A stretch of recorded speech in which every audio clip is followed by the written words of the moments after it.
नमस्कार दोस्तों। आज हम चाणक्य नीति के 9वें अध्याय को शुरू कर रहे हैं। इसमें आचार्य कहते हैं कि जो ब्राह्मण धन की प्राप्ति के विचार से वेदों का अध्ययन करता है और जो शूद्र अर्थात नीच मनुष्य का अन्न खाता है, वे विषहीन सांप के समान कुछ भी करने में असफल होता है। यदि तू मुक्ति चाहता है तो तेरी बुरी आदतों को विष के समान समझकर उनका त्याग कर दे तथा क्षमा, सरलता, दया, पवित्रता और सत्य को अमृत के समान ग्रहण कर दे।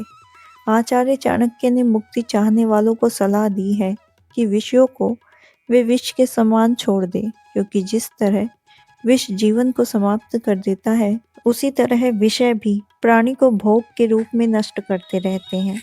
यह विषय शब्द का अर्थ वस्तु नहीं बल्कि उसमें आसक्ति का होना है। इस प्रकार आचार्य की दृष्टि में विषयासक्ति ही मृत्यु है। आचार्य कहते हैं कि जो लोग एक दूसरे के भेद को प्रकट करते हैं, वे उसी प्रकार नष्ट हो जाते हैं जैसे बांबे में फंसकर सांप नष्ट हो जाता है। अपमानित करने के विचार से अपने मित्र के रहस्य को प्रकट करने वाले उसी प्रकार नष्ट होते हैं जिस प्रकार बांबी में घुसकर सांप बाहर नहीं निकल पाता और बांबी के अंदर ही दम घुटने से मर जाता है। ऐसे लोग न घर के रहते हैं न घाट के। आगे चाणक्य कहते हैं कि ब्रह्मा ने सोने में सुगंध और ईख के पौधे में फल उत्पन्न नहीं किए और निश्चय ही चंदन के वृक्ष में फूल भी पैदा नहीं होते। इसी तरह विद्वान व्यक्ति को अधिक धनी और राजा को अधिक लंबी उम्र जीने वाला नहीं बनाया। उससे ऐसा लगता है कि प्राचीन काल में प्रभु को बुद्धि देने वाला कोई नहीं था। श्रेष्ठ वस्तु को प्रत्येक व्यक्ति चाहता है। यही चाह उसे उस वस्तु से दूर कराती है जिसे प्राप्त करने के लिए उसने कठोर श्रम किया है, क्योंकि उसमें भी उसे कमी नजर आने लगती है। ऐसी असमंजस की स्थिति को ही आचार्य ने यहाँ प्रस्तुत करने का प्रयास किया है। यदि सोने में सुगंध होती तो उसका मूल्य और बढ़ जाता। इस यदि के संदर्भ में ही लोगों की ओर से आचार्य ने यहाँ सृष्टि के रचयिता को उल्हाना दिया है, उसकी बुद्धि को कोसा है। लेकिन यदि ऐसा हो जाता जैसा लोगों की चाह है, तो वैसा ना होने की कामना लोग करते। क्या यह सच नहीं है? इसी प्रकार औषधियों में अमृत सबसे प्रमुख औषधि है। सुख देने वाले सब साधनों में भोजन सबसे प्रमुख है। मनुष्य भी सभी इंद्रियों में आंखें सबसे प्रधान और श्रेष्ठ मानी गई है तथा शरीर के सभी अंगों में मनुष्य का सर सबसे सर्वश्रेष्ठ है।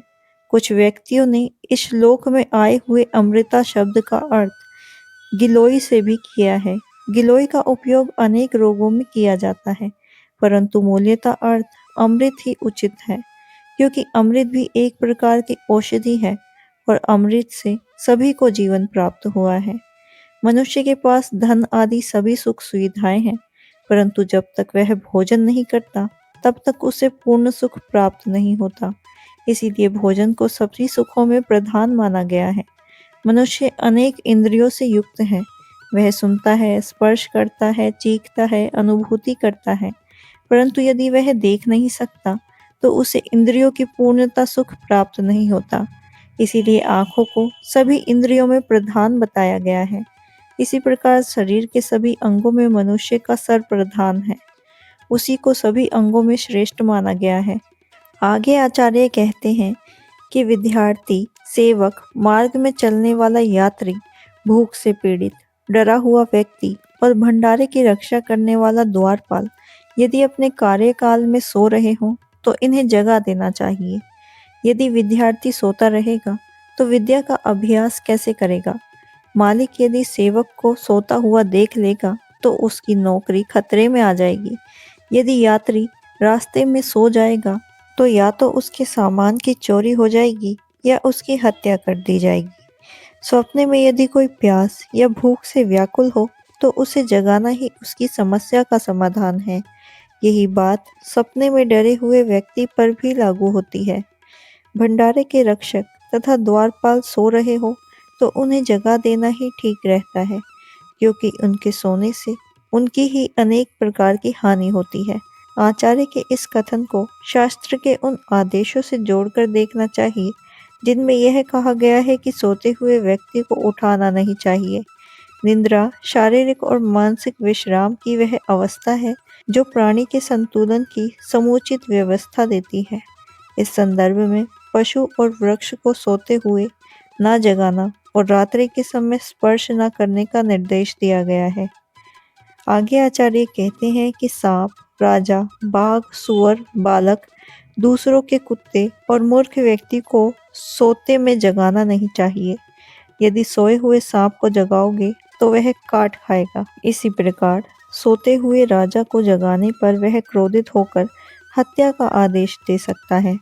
बाघ आदि हिंसक पशु को जगाने का क्या परिणाम हो सकता है यह तो सब जानते हैं। सोते हुए बालक को जगाया जाएगा तो वह भी मुसीबत खड़ी कर देगा। इसी प्रकार दूसरे व्यक्ति के कुत्ते और मूर्ख मनुष्य को जगाना नहीं चाहिए, उनके सोते रहने में ही भला है। चाणक्य कहते हैं कि जो ब्राह्मण धन की प्राप्ति के विचार से वेदों का अध्ययन करते हैं और जो शूद्र आदि नीच मनुष्य का अन्न खाते हैं, वे विषहीन सांप के समान कुछ भी करने में असमर्थ होते हैं। जो ब्राह्मण वेदों का अध्ययन करके उनसे धन कमाता है, अर्थात उस धन से पैसा बटोरता है, और वे ब्राह्मण भी जो अपना पेट भरने के लिए शूद्र के अधीन रहते हैं, अर्थात नीच लोगों का अन्न खाते हैं, वे विषरहित सर्प के समान होते हैं। तेजहीन हो जाने के कारण ऐसे विद्वान ब्राह्मणों को संसार में किसी प्रकार का यश और सम्मान प्राप्त नहीं होता। विषहीन सांप को भी अपना फन फैलाना चाहिए। उसमें विष है या नहीं, इस बात को कोई नहीं जानता। हाँ, उसके इस दिखावे से लोग भयभीत अवश्य हो सकते हैं। जिसके नाराज होने पर भी किसी प्रकार का डर नहीं रहता, जिसके प्रसन्न होने पर धन प्राप्ति की आशा नहीं होती, जो ना दंड दे सकता है और ना ही किसी प्रकार की दया प्रकट कर सकता है, उसके नाराज होने पर भी किसी का कुछ नहीं बिगड़ता। मूर्ख लोग अपने प्रातःकाल का समय जुआ खेलने में, दोपहर का समय स्त्री प्रसंग में और रात्रि का समय चोरी आदि में व्यर्थ करते हैं। चाणक्य द्वारा प्रयुक्त मूर्ख और व्यर्थ शब्द यहाँ महत्वपूर्ण है। मूर्खों के बारे में ऐसा कहकर आचार्य ने संकेत किया है कि विद्वान अपना समय सद्कार्यों में व्यतीत करते हैं। आगे आचार्य कहते हैं कि अपने ही हाथ से गुथी हुई माला, अपने हाथ से घिसा हुआ चंदन और अपने ही हाथ से लिखी हुई भगवान की स्तुति करने में मनुष्य इंद्र की धन संपत्ति को भी अपने वश में कर सकता है। चाणक्य का भाव यह है कि धनवान व्यक्ति को भगवान की स्तुति करने के लिए किए जाने वाले उपाय को स्वयं अपने हाथों से करना चाहिए। दूसरों से करवाने का कोई लाभ नहीं होता। आगे आचार्य कहते हैं कि ईख, तिल, मूर्ख, छोटे आदमी, स्त्री, सोना, भूमि, चंदन और दही तथा पान, इन्हें जितना मोला जाए उतना ही उनके गुण बढ़ते हैं। ईख और तिल आदि को जितना अधिक दबाएंगे उतना ही अधिक तेल और रस निकलेगा। सोने को भी जितना तपाया अथवा शुद्ध किया जाएगा उसमें चमक और निखार आएगी। भूमि में जितना अधिक हल चलाया जाएगा उतना ही अधिक उनमें अन्न की उत्पत्ति होगी। इसी प्रकार चंदन और दही आदि को जितना रगड़ोगे और मथोगे उतना ही उनके गुणों में वृद्धि होगी। इसी प्रकार मूर्ख के मस्तिष्क पर भी जब जोर पड़ेगा तभी वह कुछ गुणों को ग्रहण कर सकेगा। यह बात उन जातियों और राष्ट्रों पर भी लागू होती है जो प्रमाद में डूबी हुई है तथा निकम्मी हो गई है। जिन्होंने संघर्ष किया वो उन्नति और विकसित मार्ग पर है।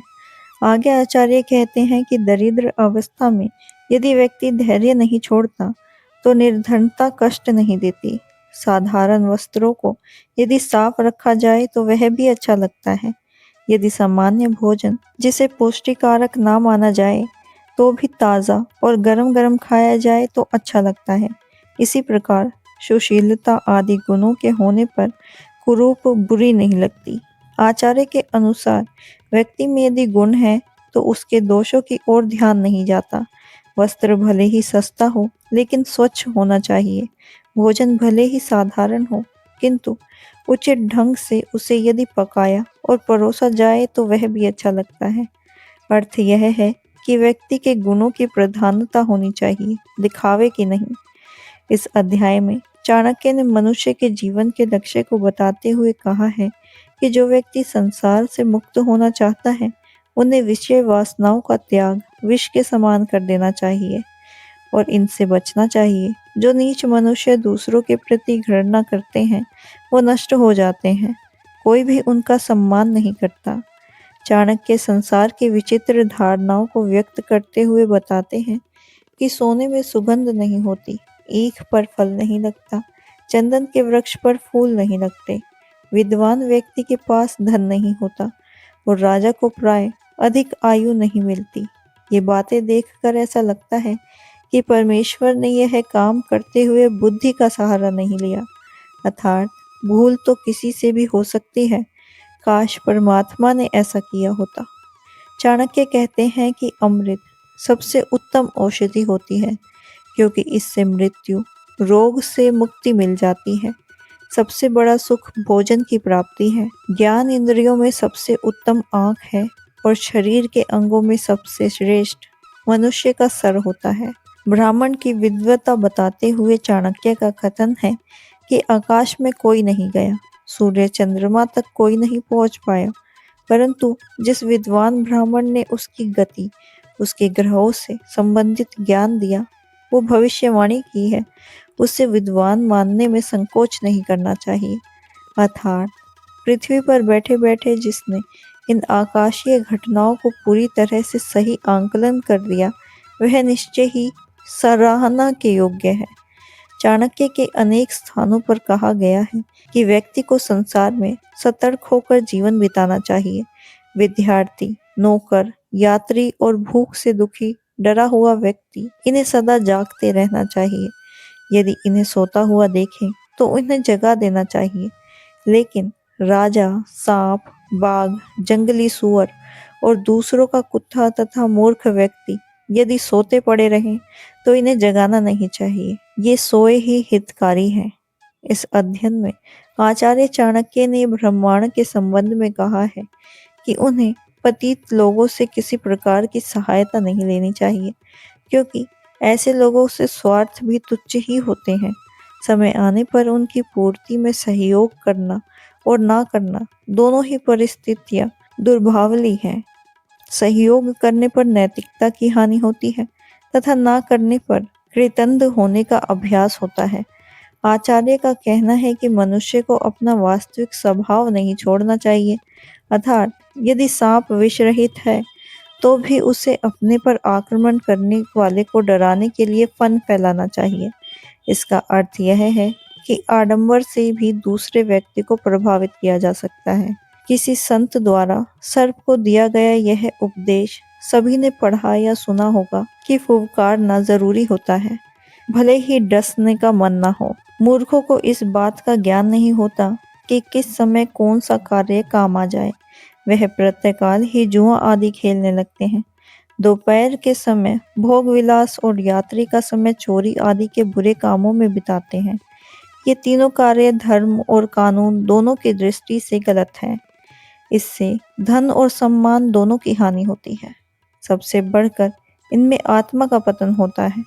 चाणक्य का कहना है कि प्रभु की उपासना व्यक्ति को स्वयं करनी चाहिए। जिस प्रकार भूख प्यास तभी शांत होती है जब आप स्वयं भोजन खाते या पीते हैं, इसी प्रकार आपके द्वारा किए गए शुभ कार्य, ईश्वर उपासना आदि तभी पूरी और सफल होती है जब आप इसे स्वयं करें। व्यक्ति को कष्ट में धैर्य रखना चाहिए।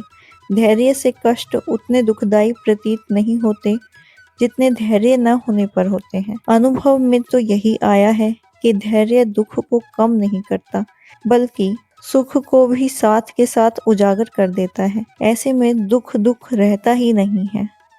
श्री कृष्ण ने गीता में धैर्यशील को अमृत का अधिकारी माना है। यो धीर है सह अमृत कल्पते।